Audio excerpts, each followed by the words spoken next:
Sir, हाँ। आपने बताया था कि पोटेशियम हाइड्रोक्साइड जब अल्काइल हैलाइड के साथ रिएक्शन करता है तो अल्कोहल होता है। बिल्कुल। ये तो मैंने एग्जाम में लिखा था, फिर भी आपने मेरे मार्क काट दिए। अब समझाता हूं मार्क क्यों कटा। वहां पे पोटेशियम हाइड्रोक्साइड जो मैंने लिखा था, एक मिनट जी, पोटेशियम हाइड्रोक्साइड जो मैंने लिखा था उसके नीचे ब्रैकेट में एक क्यू था, या पोटेशियम हाइड्रोक्साइड में ब्रैकेट के नीचे अल्कोहलिक था। आपको ये देखना चाहिए था। क्वेश्चन में जो पूछा था अल्कोहलिक पोटेशियम हाइड्रोक्साइड था, एक्वस पोटेशियम हाइड्रोक्साइड नहीं था। ये फंडा मैं आपको अभी समझाता हूं। देखो, जब अल्काइल हैलाइड रिएक्शन होता है एक्वस पोटेशियम हाइड्रोक्साइड के साथ, तभी अल्कोहल होता है। क्यों?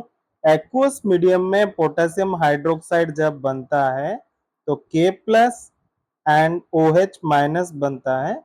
This hydroxide is a nucleophile और attacking reagent, displaces halogen and forms alcohol. It is a nucleophilic substitution reaction. But जब बारी आता है, मान के चलो आपके पास इथाइल क्लोराइड है और ये इथाइल क्लोराइड रिएक्शन होता है पोटेशियम हाइड्रोक्साइड में, जो मैंने आपके क्वेश्चन में दिया था, वहां पे अल्कोहलिक था। तो अल्कोहलिक पोटेशियम हाइड्रोक्साइड की वजह से यहां पे आपका प्रोडक्ट आ गया CH2 double bond CH2, that is ethene. ये क्यों हुआ? देखो, अल्कोहल में अगर पोटेशियम हाइड्रोक्साइड है, that means alcoholic potassium hydroxide, ये आपको देगा RO, means alkoxide.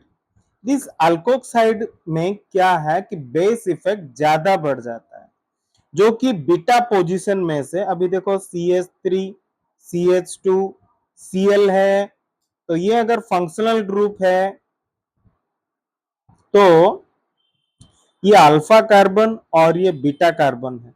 Beta position से ये क्या करेगा? हाइड्रोजन एब्स्ट्रैक्ट करेगा, तभी जाके आपका प्रोडक्ट क्या होगा। मैं फिर से लिखता हूं, CH3 CH2 Cl, ethyl chloride reacts with alcoholic potassium hydroxide, and due to alpha beta elimination, means beta elimination में आपका हाइड्रोजन निकल जाएगा, CH3 will be converted to CH2, and alpha position से भी आपका हाइड्रोजन निकल जाएगा।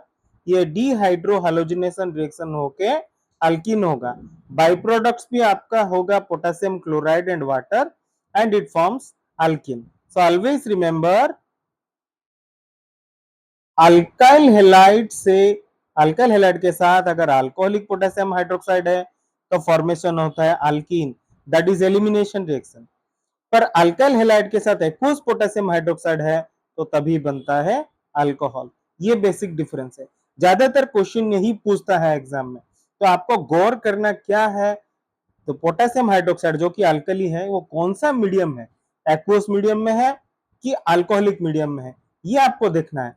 तभी आगे जाके आपकी गलती नहीं होगा। ठीक है, आप समझ में आया? थैंक यू सर, मेरे तो समझ में आ गया, तो मेरे बाकी दोस्तों को भी बता दो। तो बच्चे लोग, ऐसे ही मेरे शॉर्ट वीडियोस आप देखते रहिए, तो केमिस्ट्री में अपना कॉन्सेप्ट क्लियर कीजिए, एंड लाइक शेयर सब्सक्राइब कीजिए Sudam sir chemistry. Thank you guys.